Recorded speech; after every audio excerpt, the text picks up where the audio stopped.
Thanksgiving is just around the corner. Yes, and you know what that means. Turkey coma, pie. Ooh, I love pie. Football. And for a lot of people, travel.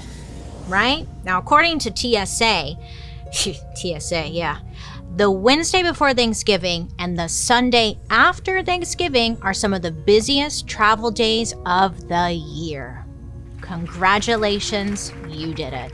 Personally, not a big fan of traveling, you know. Whenever I go through TSA, I'm always doing something wrong. I get yelled at. Ugh. But I mean, that's just the price you pay to get somewhere quicker, you know? But got me thinking, and I'm always thinking, has it always been like this? You know, because I've seen photos of people in the 60s having lobster, smoking cigarettes on the plane. Flight attendants had these incredible outfits. The flight had like open bars, champagne was served in crystal glasses. Just, you know? But when I got to researching, I realized the old days of flying were not so romantic. The captain has turned on the fasten seatbelt sign, so strap in and welcome to the dark history of air travel. Thank you so much. Sit down in the back. Sir, you need to sit down. Sir, we can't leave until you sit down. Sir, please get out of the aisle and sit down. Thank you so much.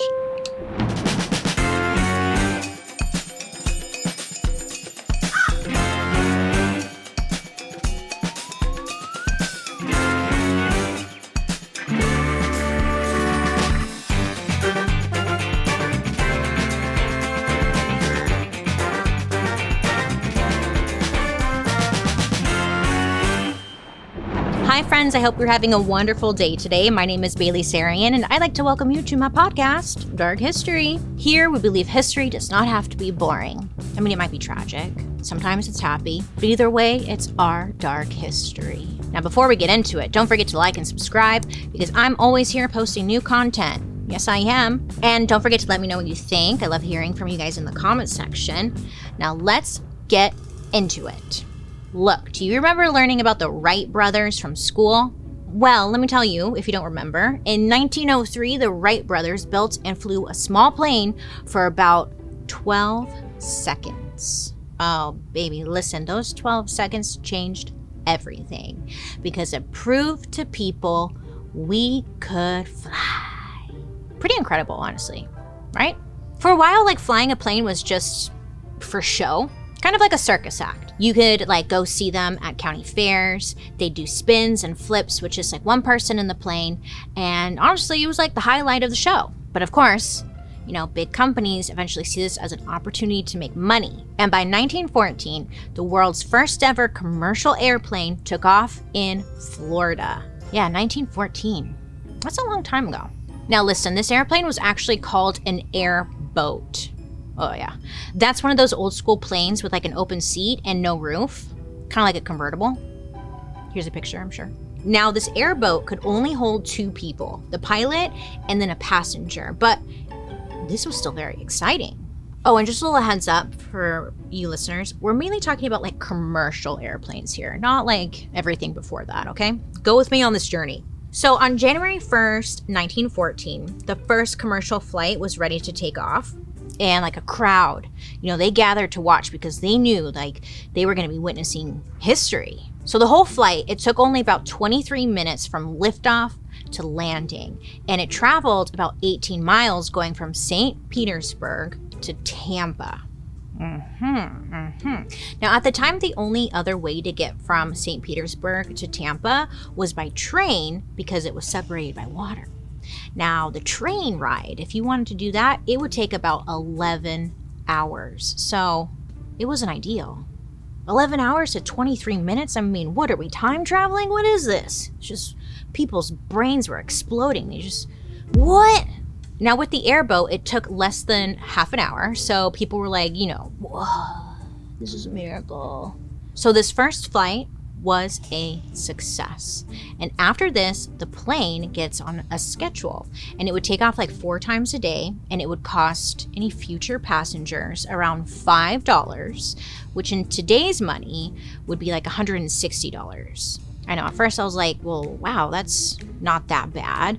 But this was actually like 1/4 of the average person's monthly salary. So, at the time. So, like, if you really wanted to get on a plane, like, it was a financial sacrifice. With the success of these short commercial plane trips, the airline industry was looking to expand. But then, in July 1914, World War I broke out. Now, all of the country's plane manufacturers focused their attention on helping out the military. I mean, nobody wanted war, but it turned out to be a pretty good thing for planes, because now, like, there was funding for the airline industry because engineers had to learn how to build like the best possible airplane for the government. And one of the people learning to build planes was a man named William, aka Bill, Boeing. Yeah, that Boeing. Yeah.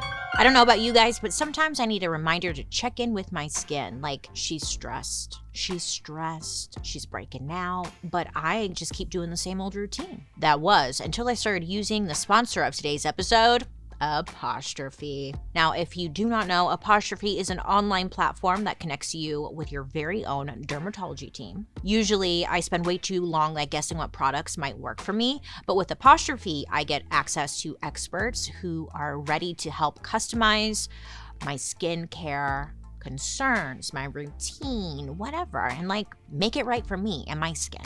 Now, all you have to do is fill out an online consultation about your skin goals and medical history, attach a couple selfies, and you're good to go. Once you have your new skincare plan, Apostrophe even offers access to prescription treatments. I love how convenient Apostrophe is. Instead of running to the dermatologist's office or like going to the pharmacy, I get everything I need without having to leave the home.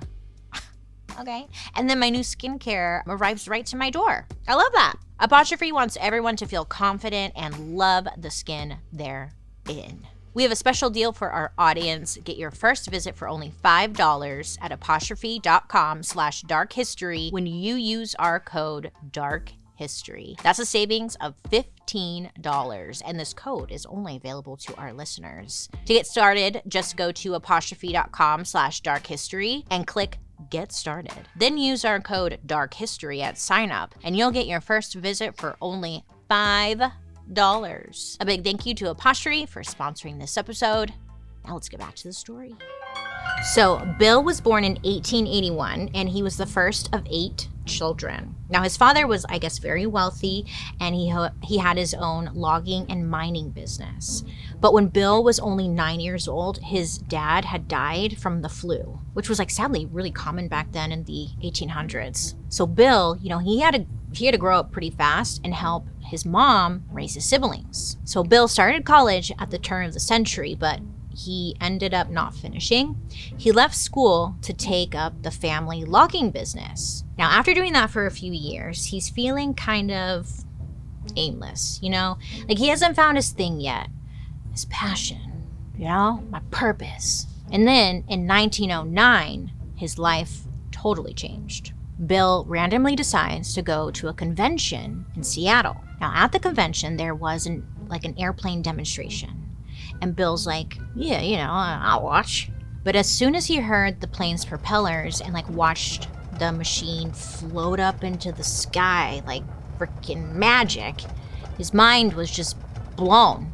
Now, he couldn't get this plane demonstration out of his head. So he goes to another convention in Los Angeles. But this time, it was mainly focused on airplanes. Allegedly, he goes around and he's asking every pilot that he meets if he can have a ride in their airplane. He's saying, please. And everyone says no. They're like, no. So at first, Bill is bummed. But then he has a light bulb moment. And he's like, wait a second. I'm rich. I don't need you. Whatever. He realizes, he doesn't need anyone to help him learn how to fly. He's like, I'm just going to do it myself. And most importantly, he was like, he found his passion or whatever. So he's like, I'm going to make a name for myself in this airline industry. He found his calling. Now, Bill, in his mind, he's like, I'm going to make the best planes you've ever seen. So he uses the family money to start doing just that. He starts taking flying lessons. He buys planes from other companies and like takes them apart to like learn how they work. He tinkers. He's a tinkerer. Now this is all happening when Bill is like around 35. At this time, his airplane project, it couldn't just be a fun hobby, unfortunately. Like he needed to work for the government and help out with the war. Like expected of him. So Bill gets like some government contracts and he starts his company, the Pacific Aero Product. But eventually he decides like, that name doesn't really slap. I should change it. So in 1917, Bill renamed the business Boeing Airplane Company. Snaps. I mean, pretty iconic, right? I don't think he was wrong. I mean, I think that's a way better name. After the war ended, the government didn't really need all these planes anymore.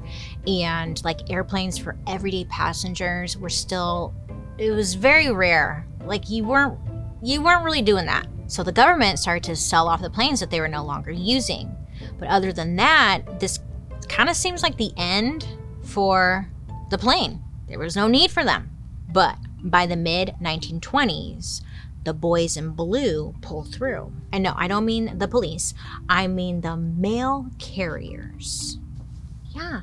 So the government decided to start using airplanes to ship mail cross country. Now, technically this began in 1918, but it wasn't until later that this like started to become more common. It had cost about 65 cents to send mail by airplane, which would be about like $15 today. But look, this literally saves air travel. So now all these companies start repairing old planes and building better ones to send everyone like their letters and their packages. And even though like the planes were improving, it was still considered pretty dangerous.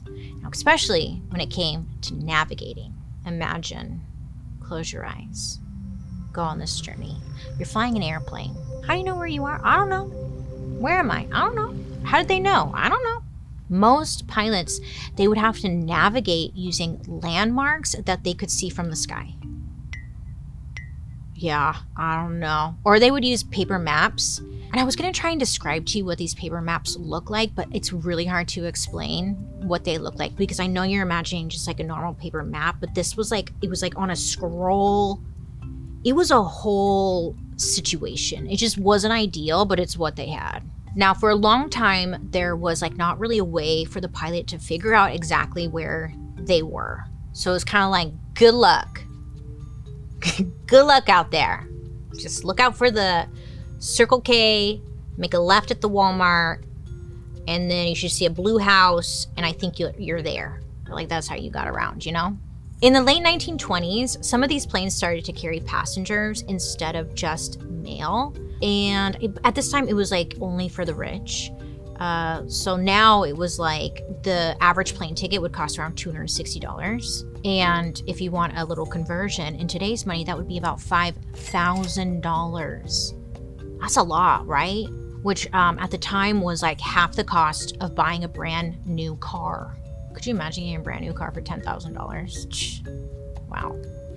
Anyhow, but okay, so great. They could do it if they wanted to, but the experience was actually pretty uncomfortable. The planes at the time were not pressurized, meaning that they were not sealed against the outside air. And this meant that whatever the weather was like outside, that's what the inside of the plane felt like. So most of the time, because you're thousands of feet in the air, it's cold. It's colder than a witch's titty, which rumor has it that's pretty cold. But passengers, you know, if you're gonna fly, you'd have to like wear tons of layers of clothing to keep warm during the flight. So like guys would wear full-on wool suits and women would wear their fur coats. And like, yeah, it was inconvenient, but you know, it was also like a bit of a brag because they're getting to show off all their expensive clothes. The women are like, oh, might as well wear the pearls if I'm gonna be wearing the mink.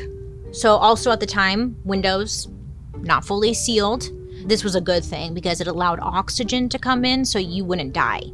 So it was kind of necessary. But it also meant that the planes couldn't go as high in the air because the higher up you fly, the thinner the air is and the less you can breathe. And I guess when you're not high up, things can get bumpy. Okay, you think you experience turbulence now? Back then, you're running into any storms and wind and like all sorts of weather, because you're flying through it, not above it. If you don't like flying, this is like the absolute nightmare. Now, on top of all that, the plane itself didn't even hold that much fuel yet.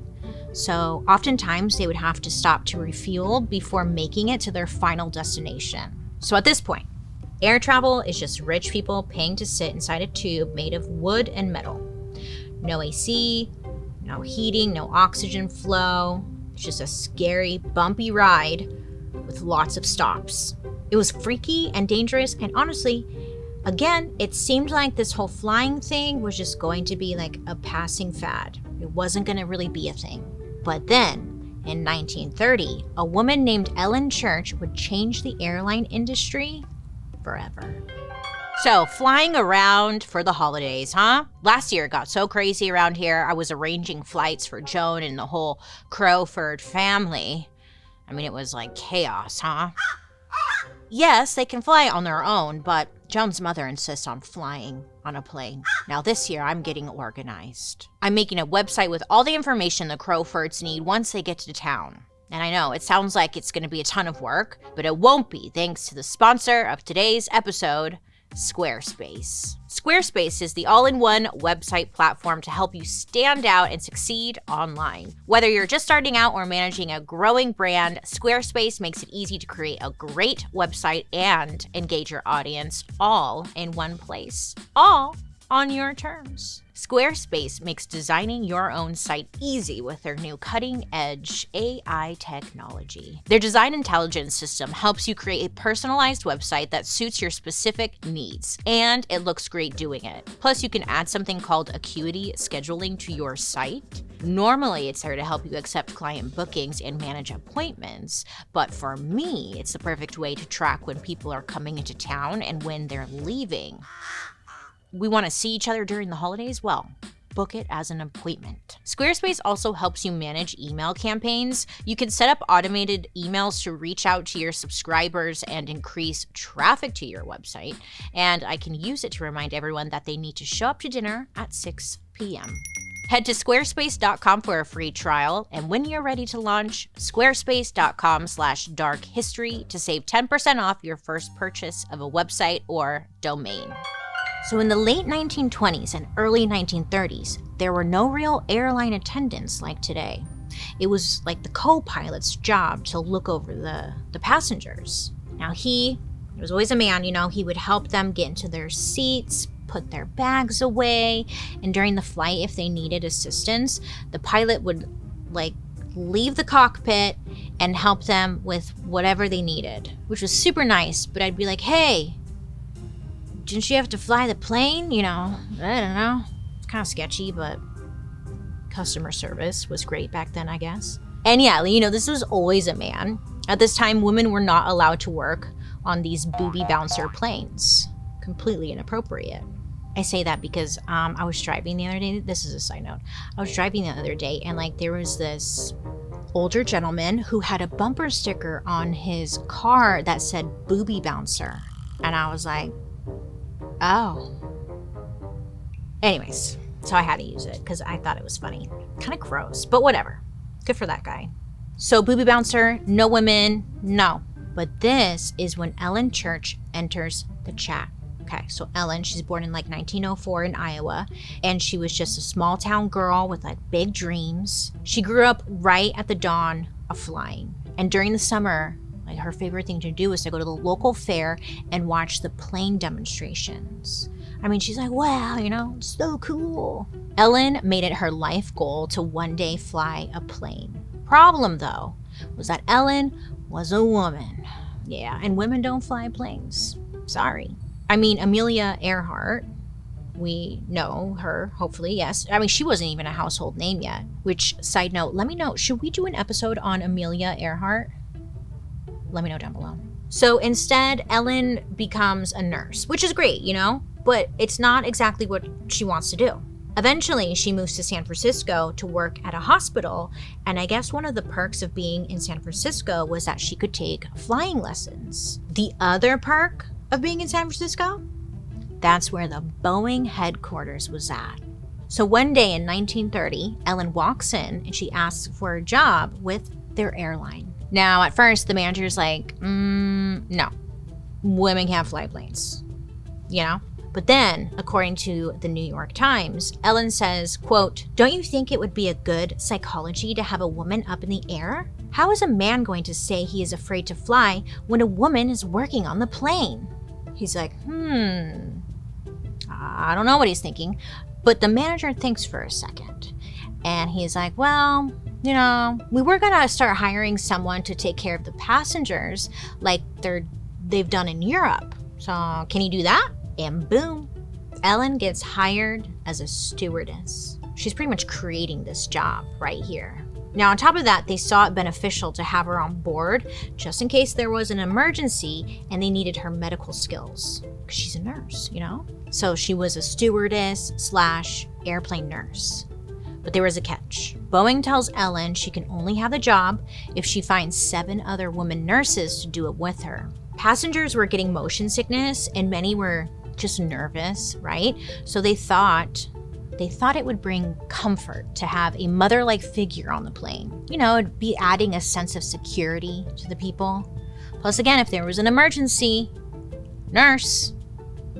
Now, I don't know how Ellen finds 7 other women on like short notice, but she does, okay? And she was determined. So Boeing tells her that this is probably just temporary, you know, that they would try this idea out for like 3 months, see how it goes.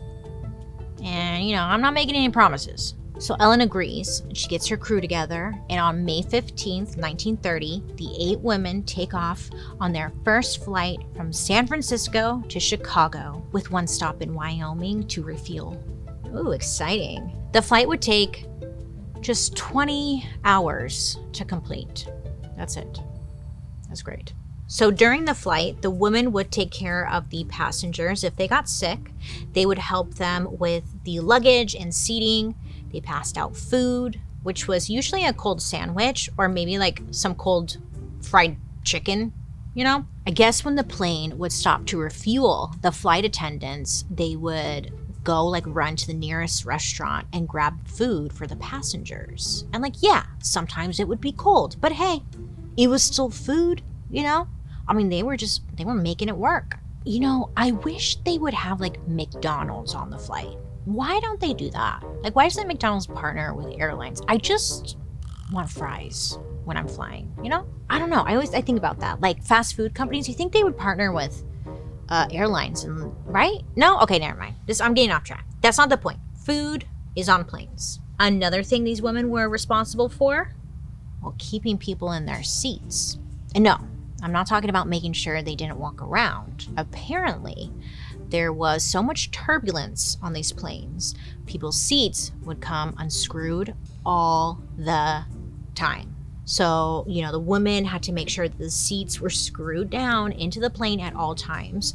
So I guess they'd be walking around with some extra screws just in case. Anyways, these ladies, they really proved themselves during this temporary trial. Ellen and the other women really did make passengers feel better, and they just had like a better experience. Now the pilot, they were like depending on these stewardesses in order to have a smooth flight, everything go smoothly and according to plan. So other American airlines decided to copy Boeing and add their own full-time stewardess.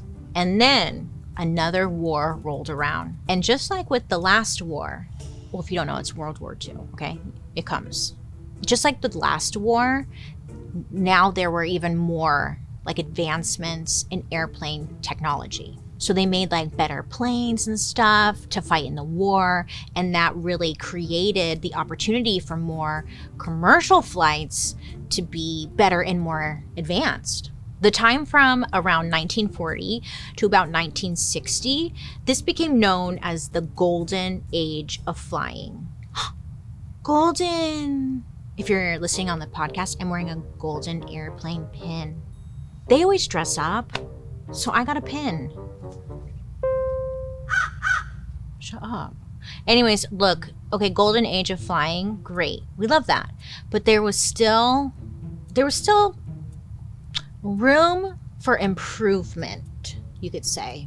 Because airlines, yeah, okay, they're flying, that's great, but like they didn't know how to entertain passengers because it was just like a long, boring flight and they didn't have any stimulation, just sitting there, farting. Like there was nothing, it was just like they needed something to do. So they were brainstorming. So some companies decided to put art on the walls inside of the plane, which is so funny to me. I mean, that probably even helped the rich people feel even more bougie. They're like, I'm on a plane and in a museum.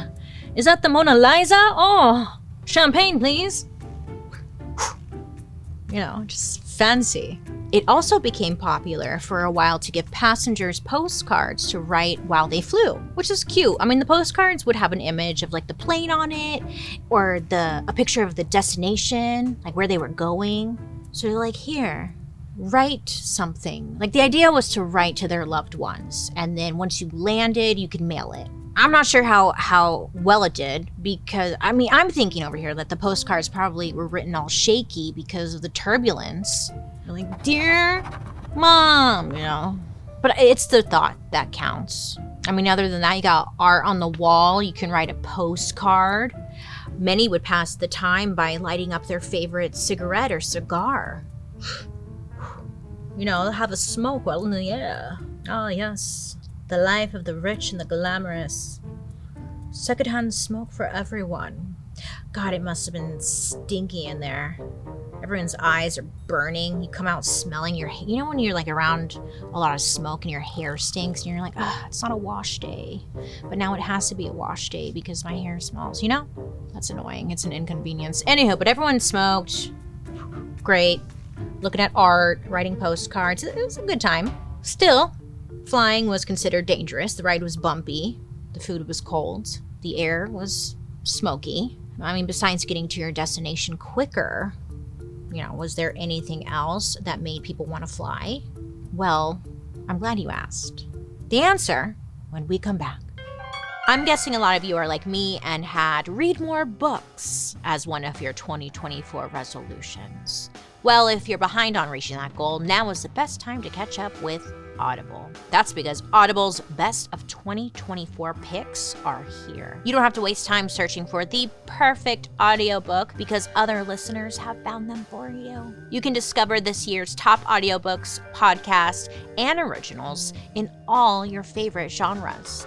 Anything from memoirs and sci-fi to mysteries and thrillers, Audible has a specially curated list for every category. Some of the top selections include a star-studded production of George Orwell's 1984.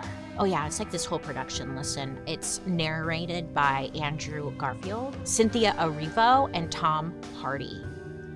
Oh, I love Tom Hardy. And that's just 3 people of this cast list. Audible has so many audiobooks to choose from, and the best of 2024 list can help you narrow them down to find your new favorite. Audible, there's more to imagine when you listen. Go to audible.com/darkhistory and discover all the year's best waiting for you. A big reason why people loved flying so much was because of the alcohol. I'm sure, and like getting to your destination is pretty cool. And the fact that you're flying through the air, it's pretty wild when you think about it. Sometimes when I'm on a plane, God, I hate flying. I really do. I'll start thinking like, oh my God, I'm literally in the sky, in the air, and I'm not supposed to be here. And then I spiral, and then I usually have a panic attack. And then you know what the flight attendants do? If they see me, they can tell I'm having a panic attack, and they'll be like, do you need something to drink? And I'm like, yeah. That's happened a couple times. They could see that I'm terrified. And they've given me free alcohol, which was really nice of them. I really appreciated that. Anyways, alcohol. Great. So at this point, airlines, they started to add open bars to the planes, and it was encouraged to drink your way through the flight.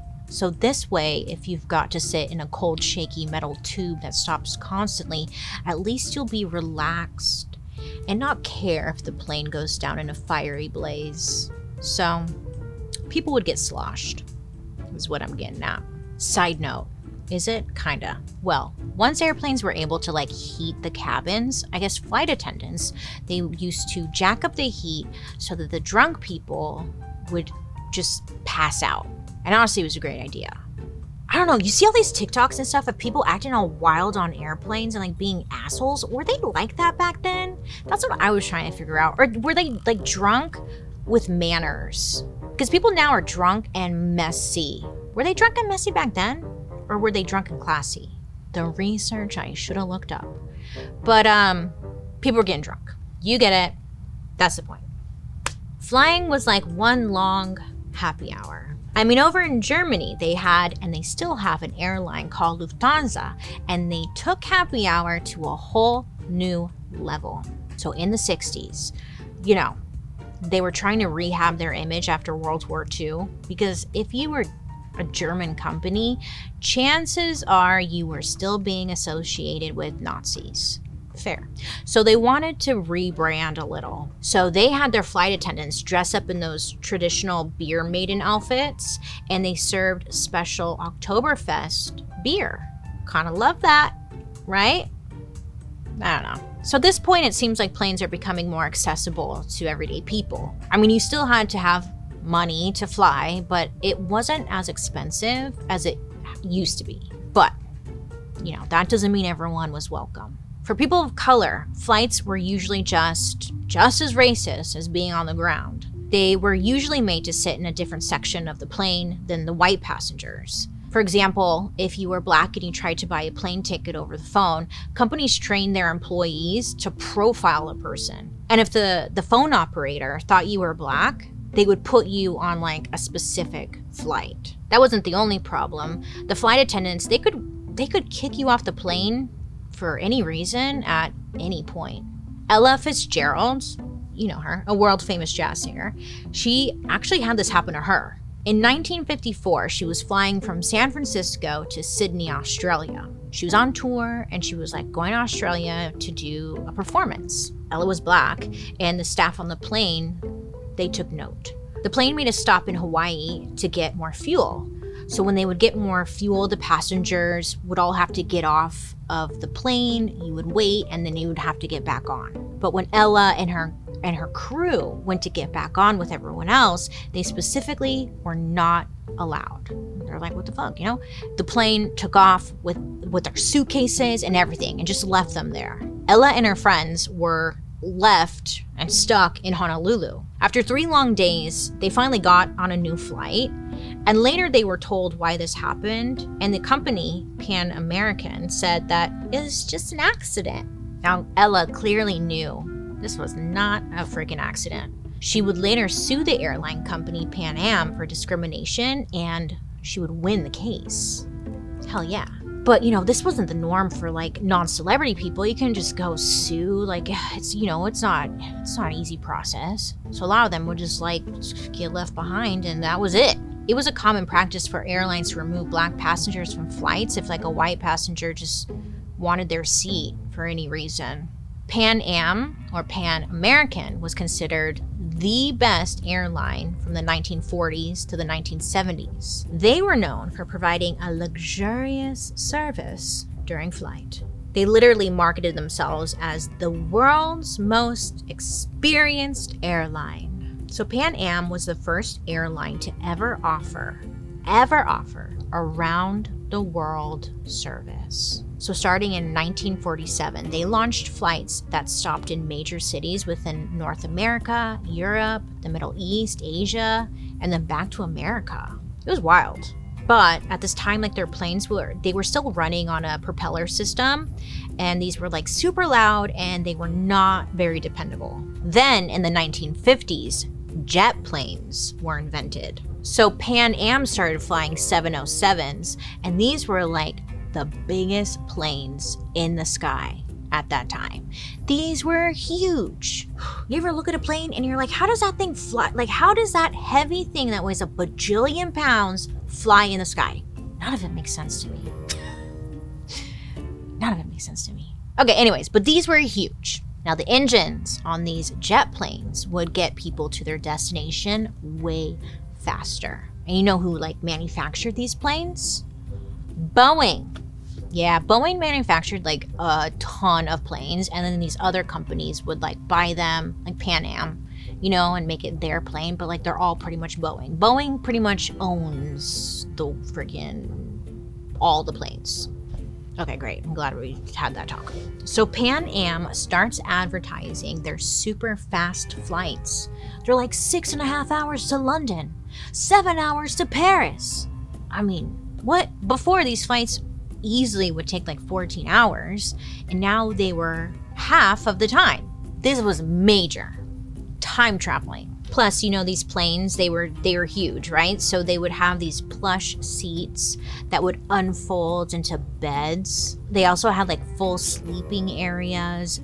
There were dining rooms that would have tables with like the tablecloth, flowers on the table, full waiter service. It was like you're staying in a fancy hotel in the sky. The food was provided by 4-star Parisian restaurants. You can get a 4-course meal and champagne on your overnight flight to Europe. It was the height of luxury air travel. The flight attendants, they would wear these iconic designer blue uniforms, kind of like Joan over here. She's got a little uniform on. But they wore the little skirts with the suit jackets, with the little cap, you know? It's like, it's Britney Spears toxic. But, you know, at this time, the flight attendants, they were not just anyone. They had super strict rules to get and keep this job. One airline hired 3% of their applicants. And at the time, it was easier to get into Harvard than it was to get a job with this company. Airlines still wanted their flight attendants to be women. This wasn't really because they wanted a mother-like figure on board to bring comfort and safety. They wanted women attendants to appeal to the male flyers. You know what I'm saying? Do you want a lobster with that, sir? These women, they had to have a certain sexy look. And again, very strict rules. They had to be thin. They had to weigh less than 130 pounds, had to be childless, had to be unmarried, and had to be completely single. Now, as soon as any of these things changed, you would be let go. And once they hit like the ripe old age of 35, fired. Get out of here, grandma. Go. According to them, I'm not calling you grandma. Airlines, I guess, would force them to enter early retirement, you know, to make room for hotter, younger flight attendants. Now, by the 1950s and 60s, there were lots of different airlines and competition was pretty stiff. The government actually controlled how much ticket prices were. So the airlines had to find other ways to be competitive. And they chose to do it in part by advertising who had the hottest flight attendants. So some ads around this time would say things like, "Does your wife know you're flying with us? How do you like your stewardesses?" Or it would say like, "Mixed business with pleasure." Surrounded by like busty stewardesses holding like a tray of drinks. Sorry, that scared me. I'm sorry, girl. I was just trying to be hot. I ruined it. Okay, there we go. Sorry. Mixed business with pleasure. Do you want to fly Joan Air? You'll get one of us serving you your drinks, maybe. I mean, that's a really good name, Joan Air, because she's a bird. We should get an airline company going. We got energy drinks. We can get an airline. Come on. Why am I thinking of all the good ideas around here? What are you bringing to the table besides your good looks, Joan? Huh? Or there's one from the 60s that has like a sexy flight attendant and she's staring deep into your soul. And the ad says like, well, it's kind of weird actually. It's like, Think of her as your mother. She only wants what's best for you. A cool drink, a good dinner, a soft pillow, and a warm blanket. Now, could you imagine buying a ticket based off of that ad? That says a lot about you, sir. You know? I don't know. They made like this mom comparison with like a sexy lady, and it's like, are you saying like he wants to like fuck his mom? But okay, not judging. Kinda. It's weird. Well, this is what they were doing, okay? So most flight attendants, they would only keep their jobs for like a few years. I mean, the rules were hard to follow. And I mean, when they were done, they were probably relieved. Like, finally, I can eat a burrito and not be judged. Jeez. But underneath the billboards of sexy airplane rides, something shady was going on. The beginning of holiday shopping sucks. You know, it's like, where do you even start? You know, and with who? I don't know. That's why it's one of my favorite things when brands I already love help make holiday shopping easier. And that's exactly what happened when Skims launched their holiday shop. Personally, I love wearing Skims, and now I can give them to everyone I love. Because they have something for everyone. Skims offers the cutest and most comfortable pajama sets that are perfect for warm and cozy holiday gifts. Personally, I'm all about the long sleeve button-up set. It's literally the perfect thing to wear while I lay in bed watching the latest true crime shows. They even come in a limited edition gingerbread print. They even have baby onesies, so little ones can be just as comfy as the grown-ups. Shop Skims Holiday Shop at skims.com. Available in styles for women, men, kids, and even pets. If you haven't yet, be sure to let them know that I sent you. After you place your order, select podcast in the survey and select our show in the drop-down menu that follows. It's Dark History. That's what you're watching. So at the end of the 70s, the government was less involved in regulating the prices of airlines. So a lot of new smaller airlines started to pop up, which meant that someone had to fail, right? Throughout the 1980s and the 90s, tons of airlines actually went out of business, or they were bought by larger companies. It's actually really complicated, so just keeping it simple for you. But Pan Am, they tried to hold on by offering like less extravagant services, you know, to keep up with like modern times, but they couldn't compete. In 1991, Pan Am flew its last flight ever. To many people, this was like a clear sign. The golden age of flying was definitely dead. As the industry moved into the 2000s, companies began to look for more ways to save money, and this is when things take a turn. Because some of the main ways airlines chose to save money was to start charging customers more and to lower costs when it came to how the airplanes were made. Now, in the early 2000s, according to Forbes, Boeing outsourced around 70% of their manufacturing to over 50 different companies. And while that isn't always a bad thing, it can be when you're not doing it right. For Boeing, this was done primarily to make more planes and like to keep up with competition from another big airline. They're called Airbus. They're coming for Boeing. But look, according to like many industry reports, this has led to a drop in quality. And a drop in quality can mean a drop in safety. So starting in the late 2010s and even now, people have noticed problems. I'm sure if you're on social media, you've seen some of these problems. In 2017, Boeing, they unveiled like a new, bigger design of its 737 planes. But not long after that, in 2018, one plane crashed into the ocean and killed everyone on board. It was like almost 200 people. This was not great. Really sad, really scary, really tragic. And then like the following year, there was another plane crash that like killed around 150 people on board. And remember that airplane that like went missing? There was some weird shit going down. I know you've been paying attention. Now, when these crashes were investigated, it was revealed that mechanical errors made it difficult for the pilots to steer correctly. And worse, Boeing may have known about some of these errors. I have to watch my verbiage or I'll get sued. So, but like, you know, they may have known about these errors. Yeah, okay. And if they did know about these errors, they didn't properly inform people or even really try to like fix the problems.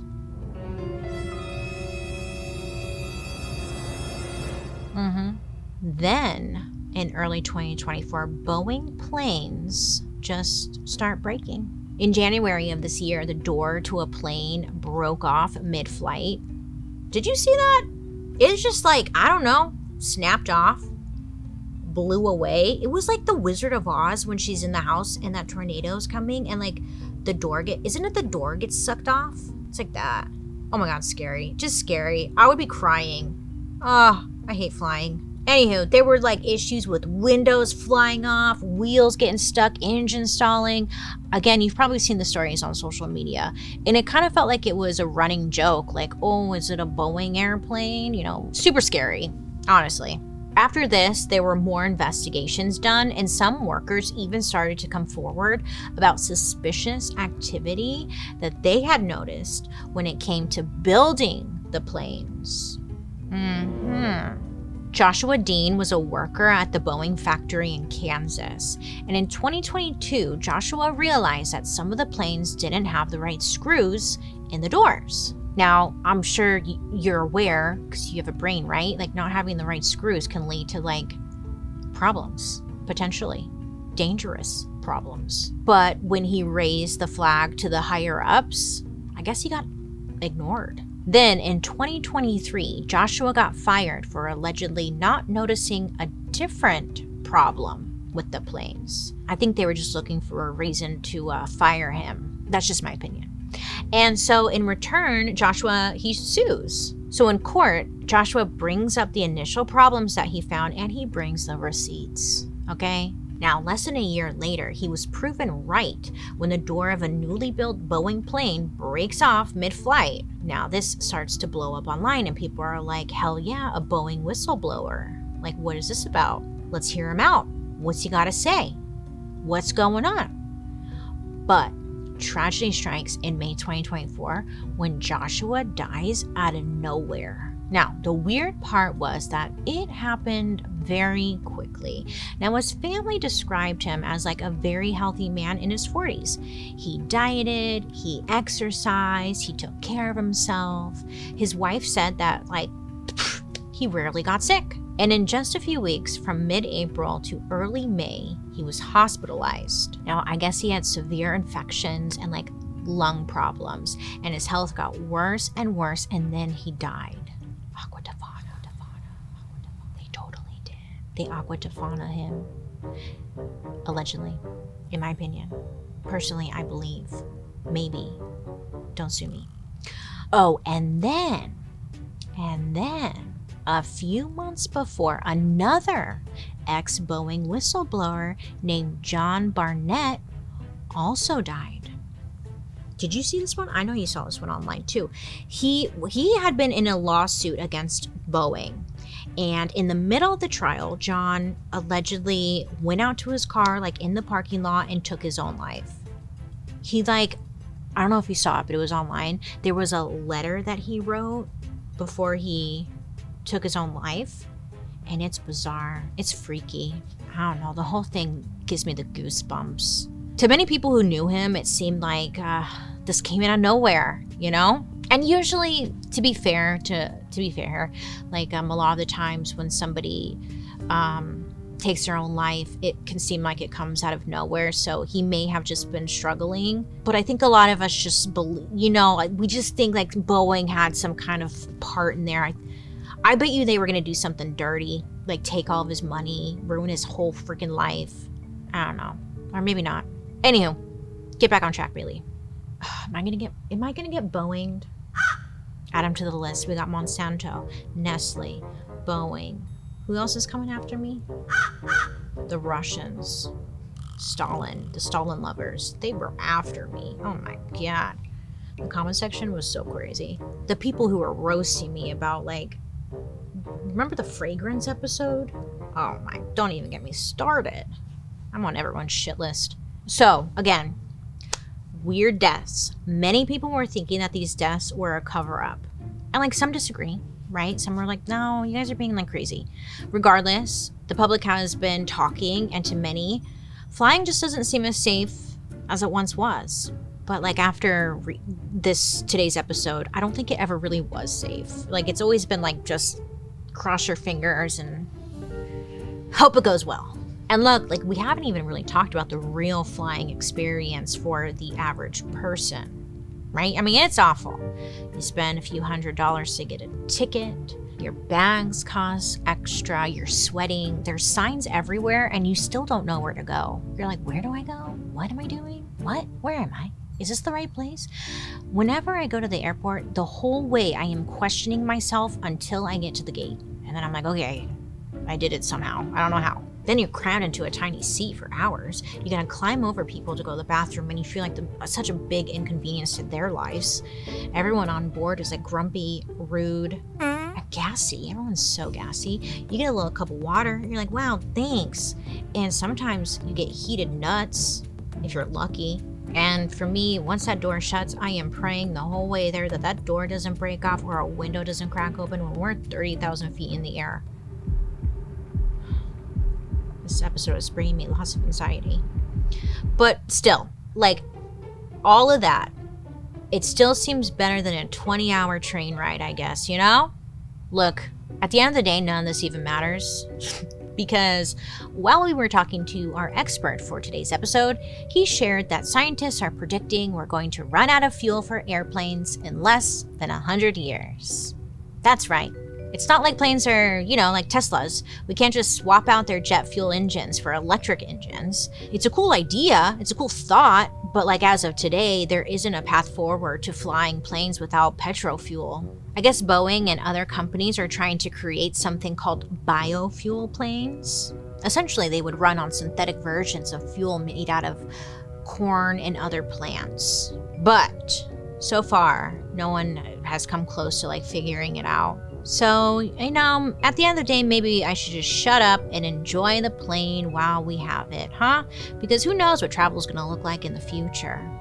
Well, I'd love to hear your guys' thoughts, because this episode left me with nothing but questions. And speaking of having nothing but questions, listen. I was doing some research on Italian history for a future episode, and while I was doing that, I learned about these famous Italian opera singers. Now, these opera singers were full-grown men, but they were able to get their voices to hit super high notes. Like, out of control. Angels. Wow. And it wasn't because of years of training. It was because these men had their balls cut off. On purpose. I know. I was blown away too. It turns out though, the more I went down that rabbit hole, this was not a rare occurrence. Throughout history, thousands of men have had their full members removed to become something called a eunuch. Sometimes it was for a specific career, and other times it was a form of punishment. And we're going to get into all of the shocking details. If you would have told me like a year ago I was going to be doing an episode on eunuchs, I would be like, what are you talking about? But here we are, because it was way more interesting than I even imagined. And I kind of feel like that's how all these episodes are. It's always just a thought, and then it's like, holy crap, that was a wild ride.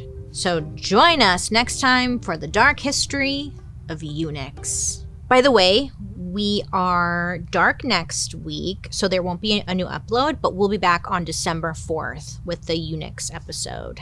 Well, friends, thanks for hanging out with me today. You can join me over on my YouTube, where you can watch these episodes on Thursday after the podcast airs. And while you're there, you can also catch my murder, mystery, and makeup on Mondays. Don't forget to subscribe, because I'm here all the time feeding you, my baby birds, with some knowledge and stories and interests. I love to hear you guys' reactions to today's story. Thoughts, feedback, suggestion? Well, make sure to leave a comment down below so I can see what you're saying. And your comment might even be featured in a future episode. Now, let's read a couple of comments that you guys have left me. Sarah Isserson, am I saying that right, Sarah? 54952, she left us a comment saying, "You're the best, Bailey and team. Please remain awesome, and please give Joan something shiny for me." That's so sweet. I don't have anything shiny. But Sarah, thank you so much for the love. I could give you my pin. Now, Sarah, thank you so much for the love. Joan made me buy her a brand new outfit for this episode. She's quite demanding, so I can't give her anything shiny. I can't spoil her too much. Her wardrobe is getting out of control. That's sweet, huh? It's always nice when you get recognized. You got such a winning personality. People just love you. Poor Paul. Paul, is your arm gone, Paul? Oh, no. Oh, okay, it's fine. It's still there, Paul. You're fine. Sorry about that. His arm's still here. Okay. Poor Paul. Just Craig 1000 left me a joke. Oh, I love a joke. What do sea monsters eat? What do sea monsters eat? I don't know. Fish and ships. LOL, dad joke. Okay. That's funny. Okay, Greg. Not bad. That was good. Fish and ships. Spencer Grego left us an episode suggestion. Hi, Gorge. Hi. I have an episode suggestion. The dark history of adoption. Might be interesting. I showed your channel to my girlfriend, and now Dark History is her favorite YouTube show. You entertain us and make us laugh a lot. Thank you. Also, laughed out loud at the Lady Gaga reference. It's a reoccurring inside joke between us. Spencer, first of all, thank you. That was really nice of you to say. I really appreciate that. I love hearing that people like Dark History. Because a lot of the times, listen, Spencer, a lot of the times I'm sitting at home, right?